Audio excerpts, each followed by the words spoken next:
ही आहे तडका इडली, फ्राय इडली किंवा फोडणीची इडली, काय म्हणायचं ते म्हणू शकता. माझी आई तर याला तडका इडलीच म्हणायची आणि ही रेसिपी माझ्या आईचीच आहे. चला तुम्हाला रेसिपी सांगते. खूप सोपी आहे, खूप टेस्टी आहे आणि याच्या मागची स्टोरी पण खूप मजेशीर आहे. पण आज स्टोरी नाही सांगणार, तुम्हाला रेसिपी सांगते. बघा, थोडक्यात सांगू का? बरं, काय नाही आमच्या घरी म्हणजे ही इडली खूप आवडायची, म्हणून माझी आई नेहमी करायची आणि आम्ही आवडीनं खायचो आणि डब्यात पण न्यायचो. तर चला तुम्हाला सांगते रेसिपी. आठवते ना, काल मी इडली केली होती. तर मला माझ्या आईची आठवण आली की चला आपण ती इडली बनवूयात, म्हणून मी जास्तीच्या इडल्या करून ठेवल्या होत्या. आणि माझ्या मुलाला शिळं काहीच आवडत नाही, म्हणजे सकाळचं रात्री पण तो शिळं म्हणतो. म्हणून मग म्हटलं चला ही त्याला रेसिपी बघू आवडते का आणि त्याला ट्राय करायला देऊ. दुसऱ्या दिवशी सकाळी नाश्त्याला मग हेच दिलंय. तर चला तुम्हाला सांगते काय केलं मी. तर ही इडली मी जी बाजूला म्हणजे गार झाली होती ना रात्री, ती मी त्याला कट करून घेतलं अशा तऱ्हेने. तुम्हाला जसं वाटलं तसा आकार द्या त्याला. नंतर गॅसवर एक पॅन ठेवा, कढई ठेवा आणि त्याच्यामध्ये मस्त तेल टाकायचं. मोहरी आणि जिरे हे छान तडतडू द्यायचे.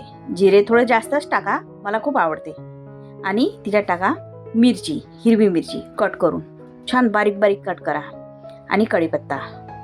याला मस्त असं खमंग फोडणी द्या.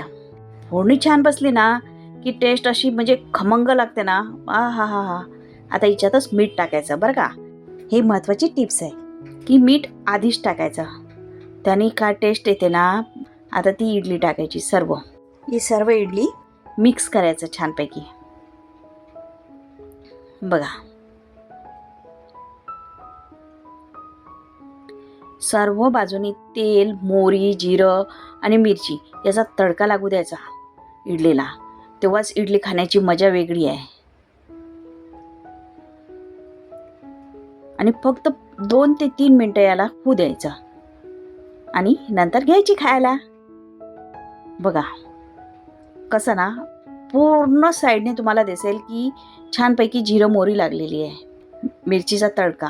बघा, आता याच्यासोबत तुम्ही चटणी घ्या, सॉस घ्या, तुम्हाला जे वाटेल ते घ्या.